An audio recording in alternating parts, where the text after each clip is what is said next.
지난주에 제가 무슨 설교 말씀을 드렸습니까? 성가대원들 감사합니다. 자칫 잘못했으면 지난주 설교 처음부터 다시 시작했어야 될 텐데 기억해 주셔서 감사합니다.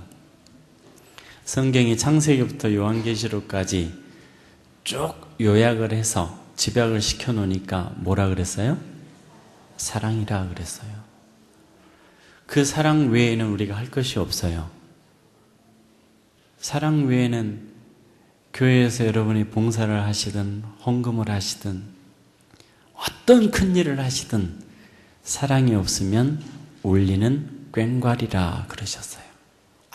아무 의미 없는 행위짓에 불과하다 그 말입니다.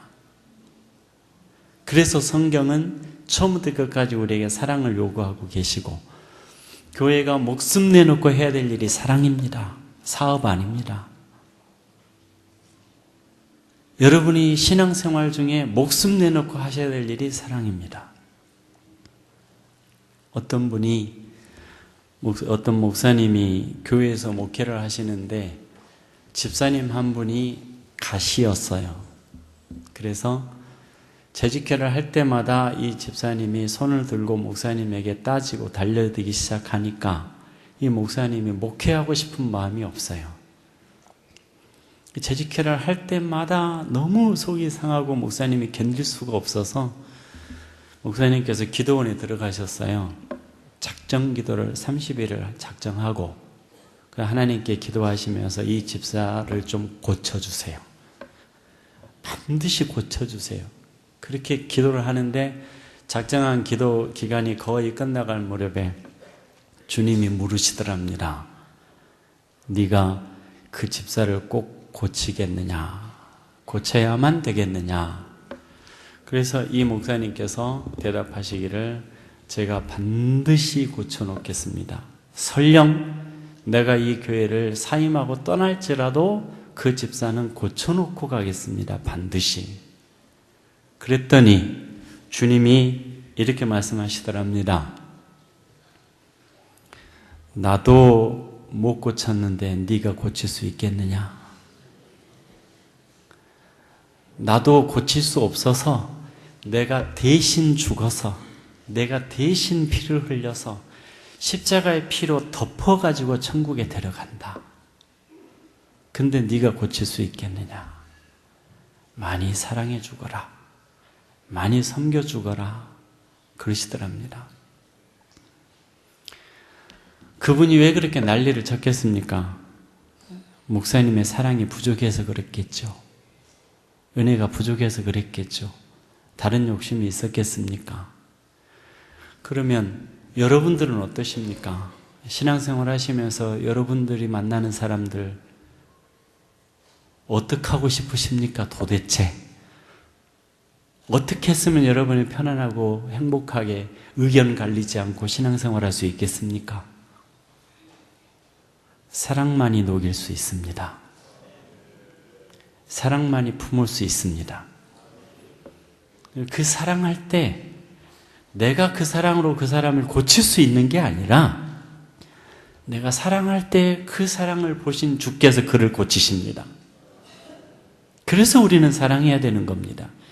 이게 성경 처음부터 끝까지 예수님께서 우리에게 주신 계명이고 우리가 평생 목숨을 바쳐서 해야 될 사명입니다. 미국의 어느 판사가 재판을 했습니다. 재판을 하는데 그 재판을 받을 대상이 누구냐 하면 노인이신데 먹을 게 없어서 너무 배가 고파서 빵을 훔치다가 잡혀 들어와서 재판을 받습니다. 재판을 하던 판사가 묻습니다. 왜 빵을 훔쳤습니까? 그랬더니 제가 3일을 굶었습니다. 3일을 굶었더니 아무것도 보이는 게 없었습니다. 나도 모르게 빵을 훔쳤습니다. 용서해 주세요. 이렇게 할아버지가 얘기를 한 겁니다.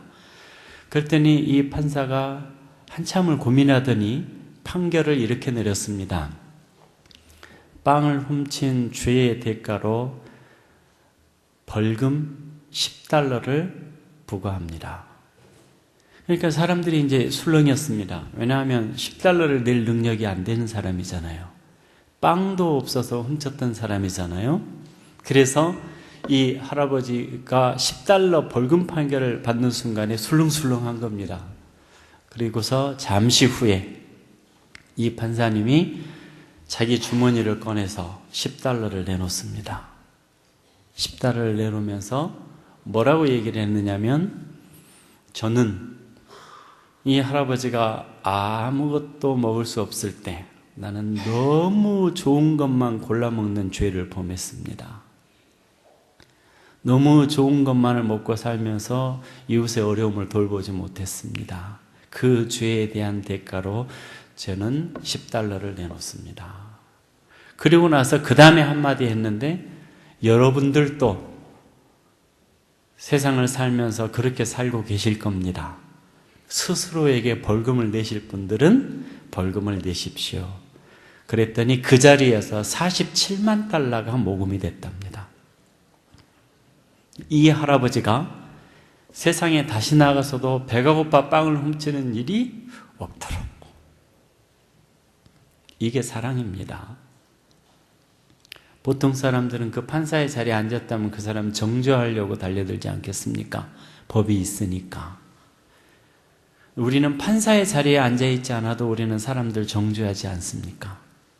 누구는 어떻고 누구는 어떻고. 근데 하나님은 뭐라 그러셨습니까?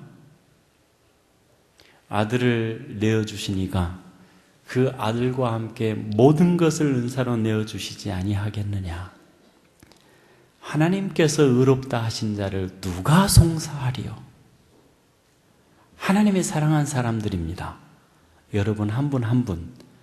그 하나님께서 용납하신 사람들인데 우리가 뭐라고 그 죄인이 하나님 앞에서 다른 사람을 정죄할 수 있겠습니까? 이것이 오늘 예배보다 더 중요하다는 말입니다. 지난주에 하나님 사랑과 이웃 사랑 어느 게 더 중요하다 그랬습니까?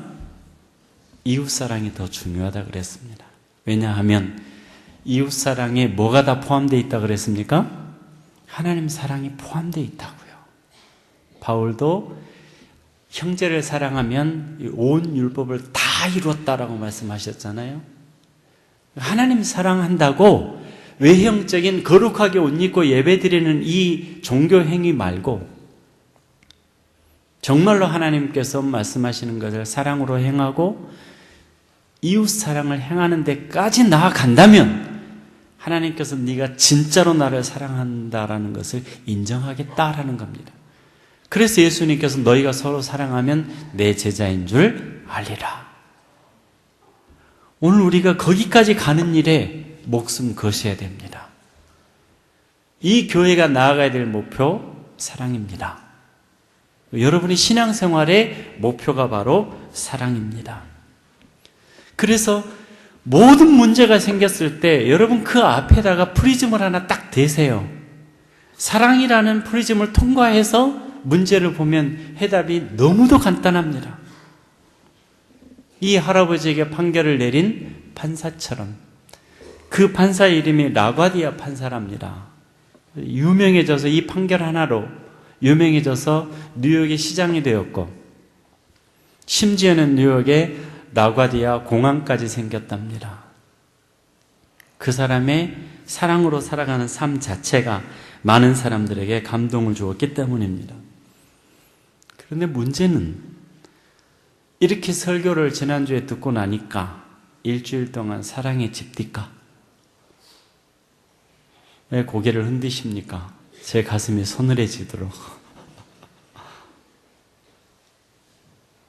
그럼 어떻게 하셔야 됩니까? 성경은 그걸 말씀하고 있고 우리는 삶 속에서 그렇게 사라지지 않더라. 도대체 어떻게 해야 됩니까?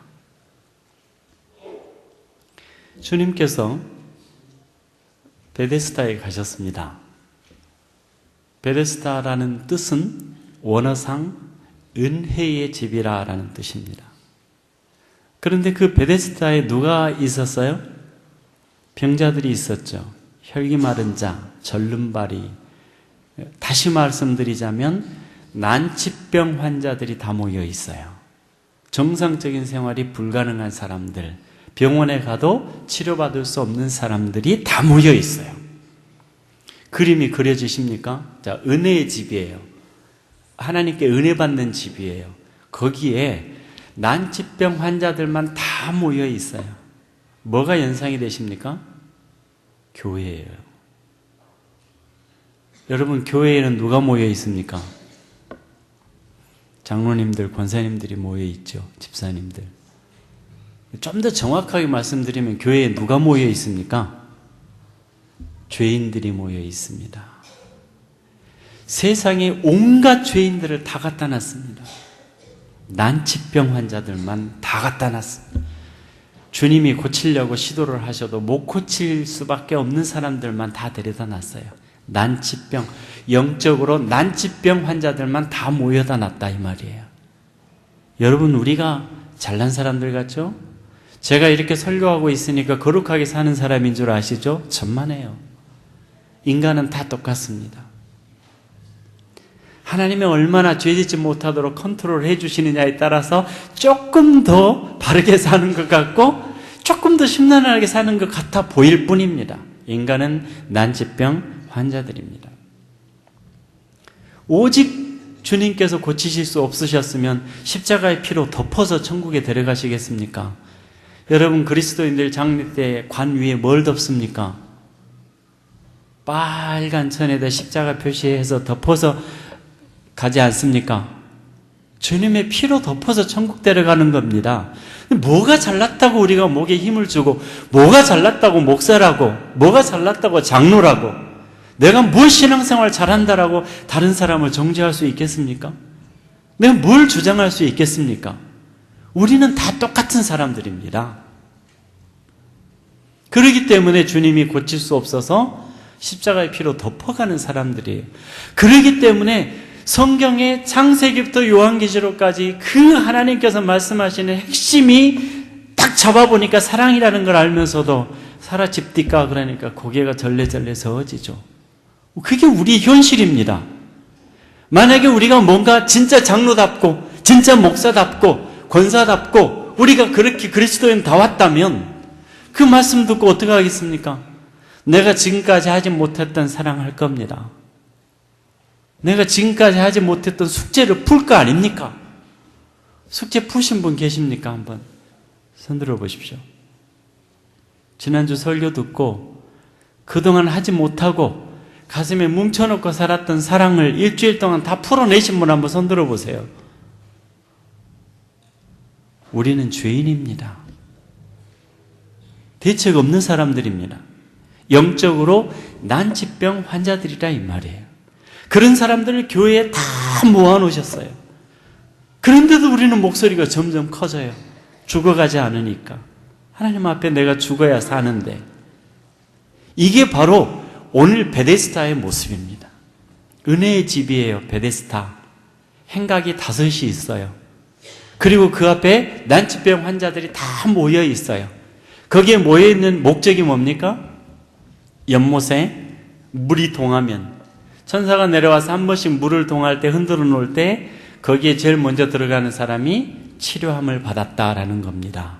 그래서 그 연못에 물이 동할 때 제일 먼저 들어가려고 그 연못가에 다 지금 누워 있어요. 아이러니컬하게도 그 연못가에 누워 있는 사람 중에 스스로 연못에 들어갈 수 있는 사람 한 사람이라도 있습니까? 없어요. 소망 없는 사람들이에요. 소망 없는 사람들이 거기 다 모여 있어요. 인간은 전적으로 타락했습니다. 그게 칼빈이 우리에게 그토록 강요했던 전적 타락입니다. 전적으로 타락했고 전적으로 무능합니다. 그런데 우리는 이 사실을 전적으로 무시하고 삽니다. 내가 전적으로 타락한 존재이고 전적으로 무능한 존재라는 것을 조금만이라도 인식하고 교회에 나온다면 우리는 교회에 나오는 모습이 달라져요. 겸손한 모습으로, 죄인된 모습으로 주여 나를 돌아봐 주옵소서. 나는 감히 하늘을 우러볼 수도 없는 죄인입니다. 이 모습으로 나올 겁니다. 그런데 전적 무능, 전적 타락을 인정하지 않아요. 그러니까 교회 나올 때도 목에 힘이 들어가고 자세에도 힘이 들어가고 하나님 앞에 예배드리는 모습 자체가 세리 쪽보다는 바리새인 쪽에 가깝다라는 말입니다. 그런데 이 모여있는 사람들에게 주님께서 다가가십니다. 그런데 이해할 수 없는 사건이 하나가 생기는데, 그 전적으로 스스로 움직일 수 없는 사람들이 이렇게 다 모여 있어요. 난치병 환자들이. 그런데 주님께서 다가가셔서 그 중에 딱 한 사람에게 말을 거십니다. 누굽니까? 38년 된 환자죠. 이미 병이 오랜 줄 아셨다. 도무지 치료할 수 없는 사람이라는 걸 주님께서 아셨다라는 말입니다. 그런데 왜 그 많은 사람들이 거기에 다 누워있는데 왜 그 사람한테만 찾아가셨는가 이 말이에요. 여러분 그 이유 아십니까? 왜 주님께서 이 사람한테만 찾아가셔서 얘기를 하셨을까요? 그리고 결론을 보면 주님께서 이 사람을 치료하시고 걸어가게 하시잖아요. 왜 이 사람한테만 가셨느냐 이 말이에요. 미리 아셨을까요? 미리 안면이 있으셨을까요? 아니면 미리 그 사람이 예수님께 뇌물을 주고 청탁을 했을까요? 아니잖아요. 모든 사람들이 다 희망 없는 사람들이 거기 다 누워있는데 왜 주님께서 그 사람한테만 찾아가셨는가 이 말이에요. 이게 은혜입니다. 나는 아무 조건 없는데, 나는 주님과 특별한 관계를 갖고 있지도 않는데, 부탁을 한 것도 아닌데, 그 주님과 안면이 있는 것도 아닌데, 나에게는 이 주님의 은혜를 받을 만한 조건이 아무것도 없는데 주님이 나를 찾아오셨습니다. 그 주님이 내 이름을 부르십니다.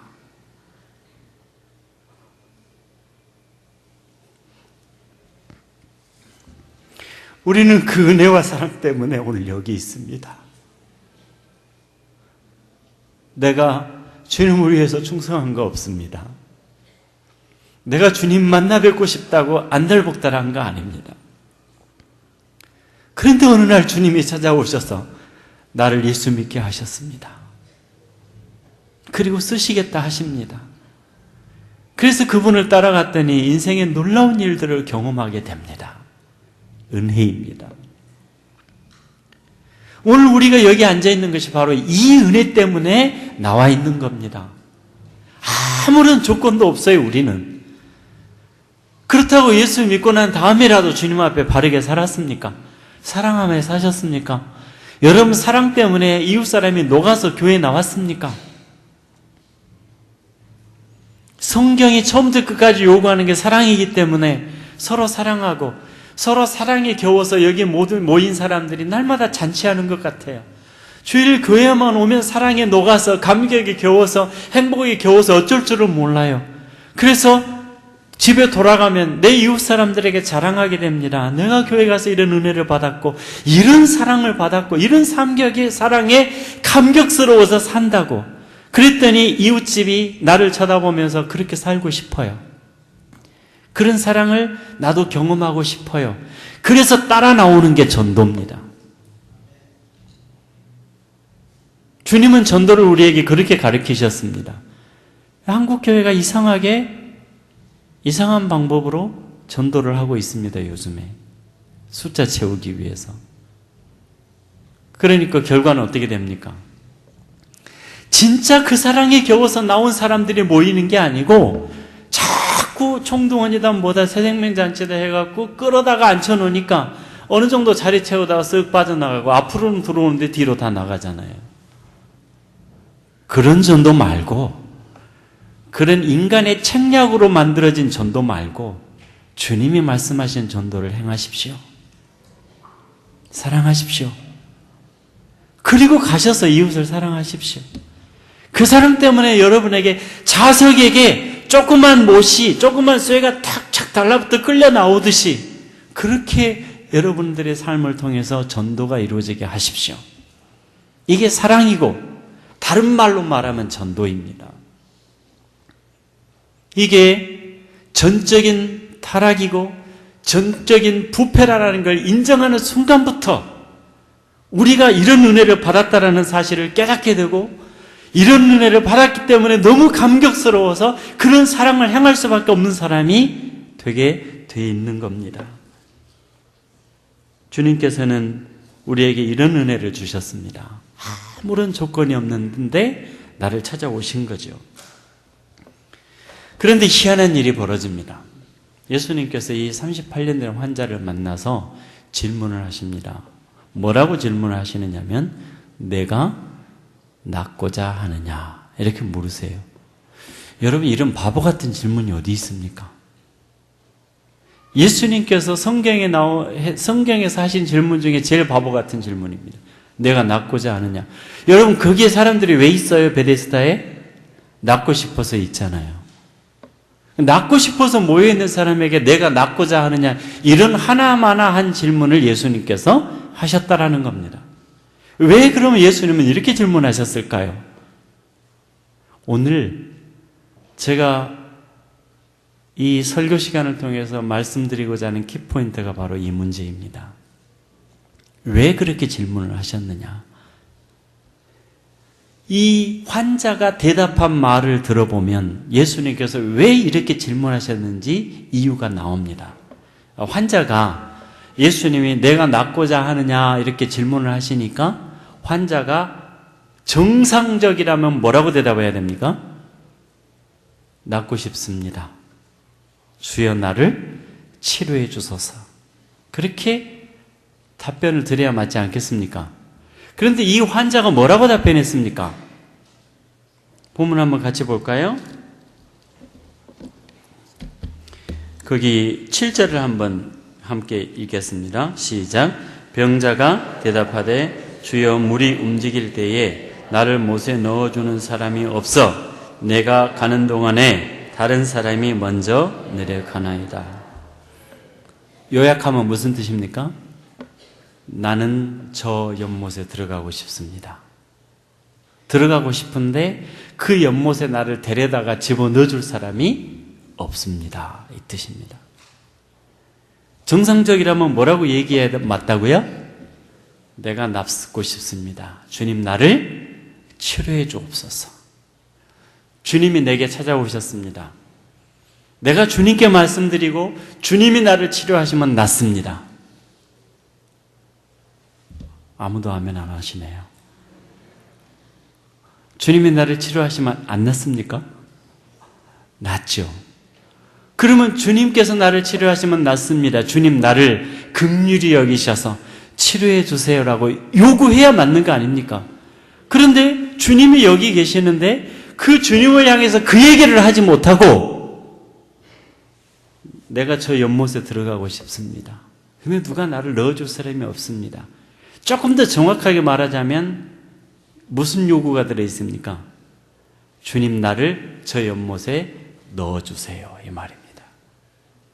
물이 동할 때에 주님께서 나를 연못에 넣어주시면 내가 낫겠나이다 이 말입니다. 이 말이 그냥 나오는 말이 아니라 심각한 문제를 안고 있는 말입니다. 여러분 주님을 만났는데 주님이 답인데 주님만 붙들면 사는데 주님께서 나를 사랑하시고 주님께서 나를 회복하시면 내가 회복된 인생이요. 주님께서 나를 살리시면 나는 새 생명이요. 주님께서 나를 쓰시면 나는 능력의 사람입니다. 아멘 소리가 이렇게 적은 거 저도 참 낯선 장면입니다. 아멘 소리를 요구하는 건 아니고 여러분 가슴 속에서 아멘 제가 주님을 사모합니다. 이 마음들이 있으시기를 바랍니다. 와 이제 커지네요. 주님이 답이고 답이 내 앞에 계세요. 그분은 모든 걸 하실 수 있는 분이시고 그분이 나를 찾아오셨어요. 말이 안 되는 사건이 내게 일어났어요. 그 주님만이 내게 모든 것인데 그 주님 앞에서 나를 치료해 주옵소서라고 말하는 게 아니라 나를 저 연못에 넣어줄 사람이 없습니다. 이 말입니다. 기가 막힌 대답입니다. 주님께서 내가 낫고자 하느냐라는 바보 같은 질문을 하신 이유가 바로 거기 있습니다. 이 사람이 엉뚱한 생각을 갖고 있다 이 말이에요. 정상적인 생각을 갖고 있는 사람이 아니라라고 하는 말입니다. 무슨 뜻이냐면 우리는 종교 생활에 익숙해 있습니다. 주님이 원하시는 것을 행하면, 주님이 원하시는 사랑을 행하며 그것이 하나님을 향한 사랑으로, 이웃을 향한 사랑으로 나타나면 하나님께서 우리 예배를 받으십니다. 그런데 그것을 행하지 않으면서 그 길로 가야 되는데 그 길로는 안 가면서 곁길로 간다 그 말이에요. 내가 11조를 행한다. 내가 주일날 예배를 드린다. 예배를 드릴 때는 옷을 어떻게 갖춰 입어야 되고 구두를 반짝반짝 닦아야 되고, 옛날 분들은 돈을 다리미로 달아가지고 빳빳하게 해서 가져가야 되고, 신경 쓰지 않아도 될 일들, 주님을 직접 만나서 주님을 붙들면 되는 모든 일을 가만 놔두고 행위로 종교생활로 간다 이 말이에요. 외적인 의식으로. 저는 오늘 강단에 올라오려다가 깜짝 놀랐어요. 제 의복이 사실은 캐주얼 양복을 입고 다녔습니다. 하도 활동을 많이 하니까 양복을 갖고 다닐 상황이 안 돼요.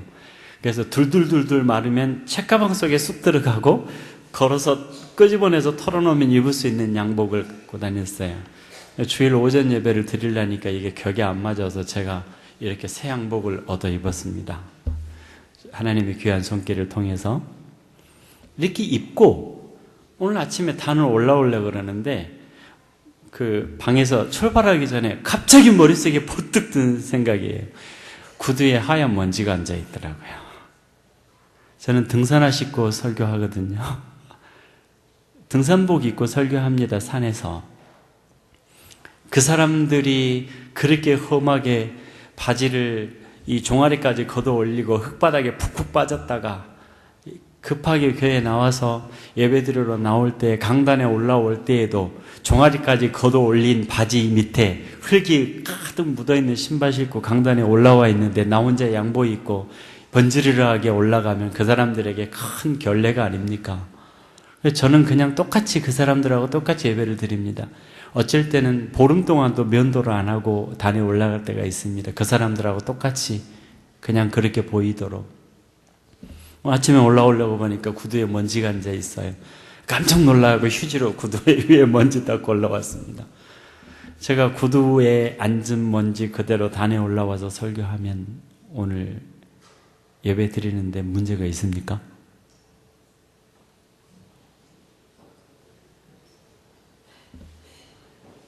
우리가 이런 문제로 씨름하고 살고 있다고요.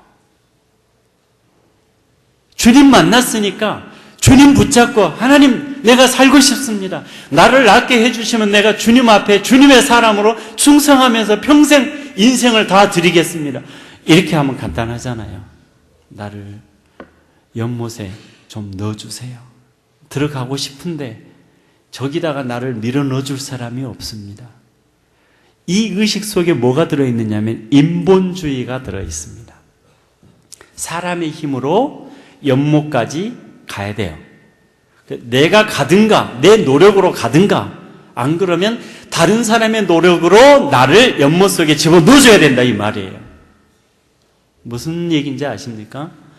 교회가 큰 일을 하려면 돈이 있어야 된다. 교회가 큰 일을 하려면 교인 수가 많아야 된다. 이런 미친 짓을 한국 교회가 하고 있는 겁니다. 돈이 있어야 큰일 합니까? 주님만 계시면 큰일 합니다. 수가 많아야 큰일 합니까?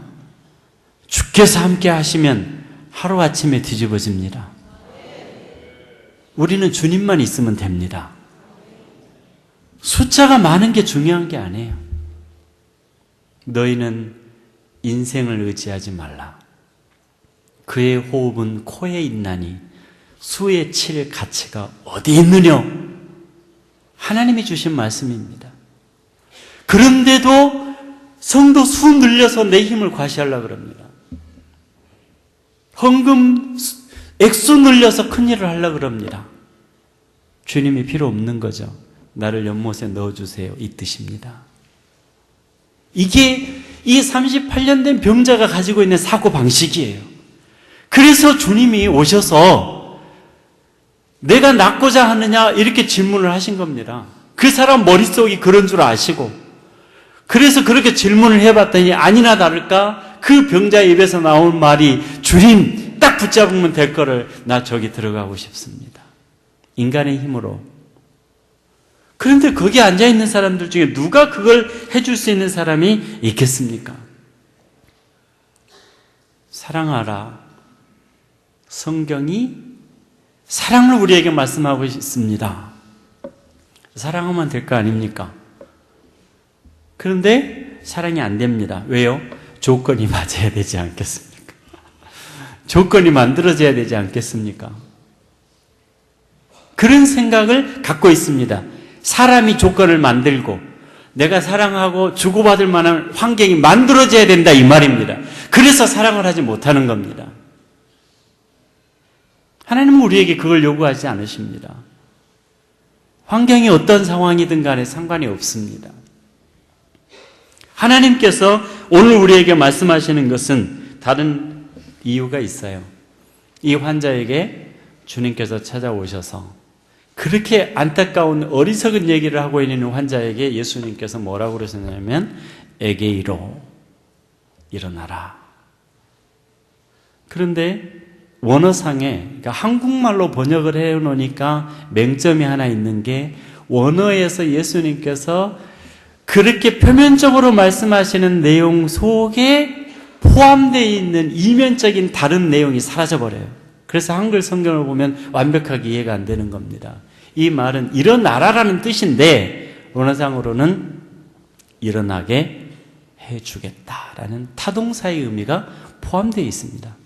무슨 뜻이냐면 너가 못 일어나는데 일어나라 이 말입니다. 이 뜻은 주님께서 너가 일어나려고 순종해서 마음을 먹고 일어나는 순간에 내가 너를 일어나게 해주겠다 이 말입니다. 이게 주님의 뜻입니다. 나보고 너 일어나라. 너 여리고성으로 쳐들어가라. 홍해로 한번 들어가 봐라. 빠지나 안 빠지나 이런 뜻이 아니라고요. 순종하는 순간에 주님이 역사하시겠다라는 뜻입니다. 이게 에게이로라고 하는 뜻입니다. 그리고 주님께서 말씀하십니다. 아이로 내 자리를 걷어라. 치워라. 거적대기 깔고 있었던 네가 일어날 수 없었고 걸을 수 없어서 가지고 있었던 환경을 치워버려라 이 뜻입니다. 치워버려라 이 뜻인데 그 다음에 주님이 말씀하십니다. 걸으라. 그 걸으라라는 뜻에는 표면적으로 걸으라라는 뜻이죠. 소극적으로 말하자면, 적극적으로 말하자면 네 인생을 너 스스로 지배하라. 너 인생을 스스로 다스리라. 걸을 수 없었던 인생이 일어나서 나 혼자 가고 싶어도 못 가요. 내 다리를 내가 제어할 수 없어요. 다스릴 수 없어요. 가고 싶은데 못 가요. 병에 억눌려서 병에 제압되어 있었던 겁니다. 그것을 주님께서 뭐라고 말씀하시냐면 걸어가라. 더 적극적인 표현이 그 속에 단어 속에 들어가 있는데 내 인생을 스스로 다스리고 제어하라 이 말입니다. 사랑하고 싶지 않는 내 생각대로 살고 싶은 내 소욕대로 살고 싶은 인생을 걷어치우고 제어해서 하나님이 원하시는 사랑을 행할 수 있는 삶으로 너 스스로를 제어하고 나아가라 이 말입니다. 그러면 사랑하는 사람 만들어 주시겠다라는 것입니다. 여러분이 사랑할 수 있어서 하나님께서 여러분에게 사랑하라고 말씀하시는 거 아닙니다. 우리는 전적으로 타락한 사람들이고 전적으로 무능한 사람들이어서 사랑할 수 없는 사람들이에요. 사랑은 우리에게 본래 없어요. 하나님에게만 있어요. 그런데 사랑하려고 작정하고 나아가면 하나님께서 사랑을 부어주시겠다라는 겁니다.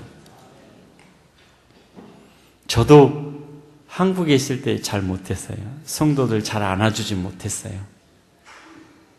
목회를 하고서 목회를 시작해서 한 10년쯤 되기까지는 목회를 향한 내 인생의 목표가 훨씬 중요했어요.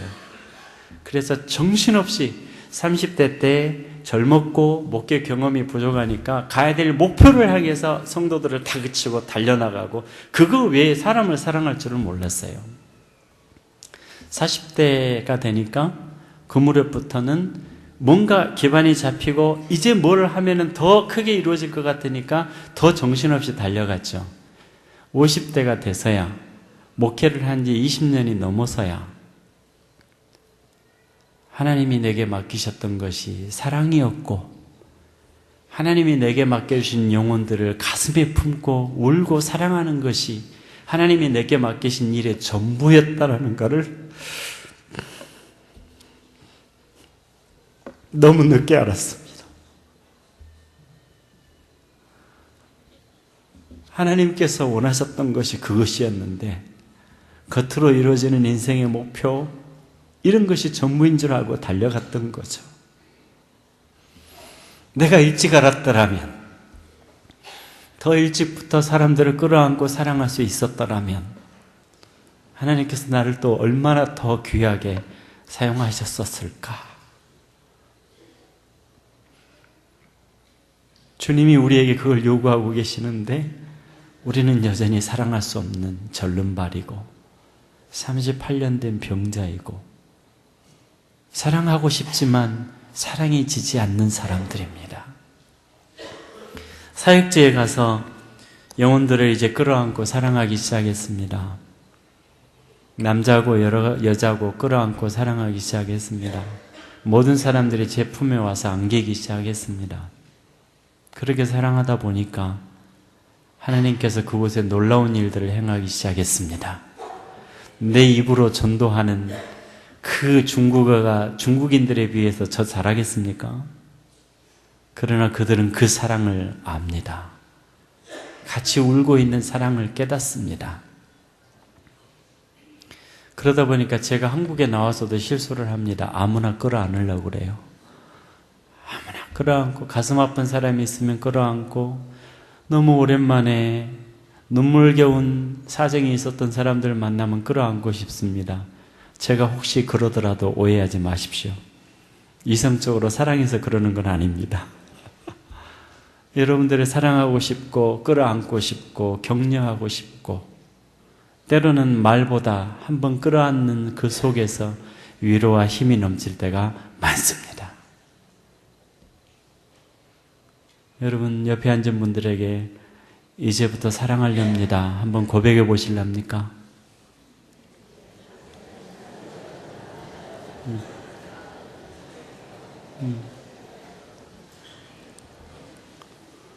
만약에 이제부터 우리가 사랑한다면 주께서 사랑할 수 있도록 은혜 부어주시고 사랑 부어주실 줄 믿습니다. 이름은 중국교회지만 사랑의 교회가 되시기를 바랍니다. 하나님께서 우리에게 그걸 요구하고 계십니다. 내 자리를 들고 일어나 걸으라. 주님의 이 메시지에 반응하십시오. 여러분이 일어나면 하나님께서 다리에 힘을 주실 겁니다. 걷게 하실 겁니다. 여러분이 원하셔서 주님 앞에 순종하면 여러분을 통해서 하나님의 능력의 일을 행하실 겁니다. 주님의 약속은 신실하십니다. 한 번도 틀리신 적이 없으십니다. 그 주님을 붙드십시오. 사랑하는 사람 되게 해주십시오. 하나님, 나는 병자입니다. 영적으로 난치병 환자입니다. 고백하십시오. 나는 지금도 주님 만나서 낫게 해주세요라고 말하는 사람이 아니라 저 연못에 들어가고 싶습니다라고 말하는 종교인입니다. 고백하십시오. 그러나 주님, 이제부터 주님 앞에 순종하겠습니다. 주님이 말씀하시는 걸 행하며 살기를 소원합니다. 그리고 일어나십시오. 일어나는 순간에 여러분은 종아리에 힘이 들어가는 걸 느끼실 겁니다. 주께서 채우시기 때문에 사랑하십시오. 여러분의 가슴이 뜨거워지는 걸 느끼실 겁니다. 여러분이 이웃을 품는데 하나님께서 왜 사랑을 부어주시지 않겠습니까? 여기서부터 화순을 녹이시기 바랍니다. 심장이 안 녹으면 화순이 녹지 않습니다. 이 심장이 뜨거워지면 화순이 뜨거워질 겁니다. 여러분을 통해서 하나님이 그 일을 하기를 원하십니다. 이 교회는 엄청난 시련을 겪은 교회입니다. 엄청난 시련을 겪었다면 그 시련을 통해서 단련하신 이유가 있을 거 아닙니까? 무엇 때문에 이 교회에 그런 시련을 주셨겠습니까?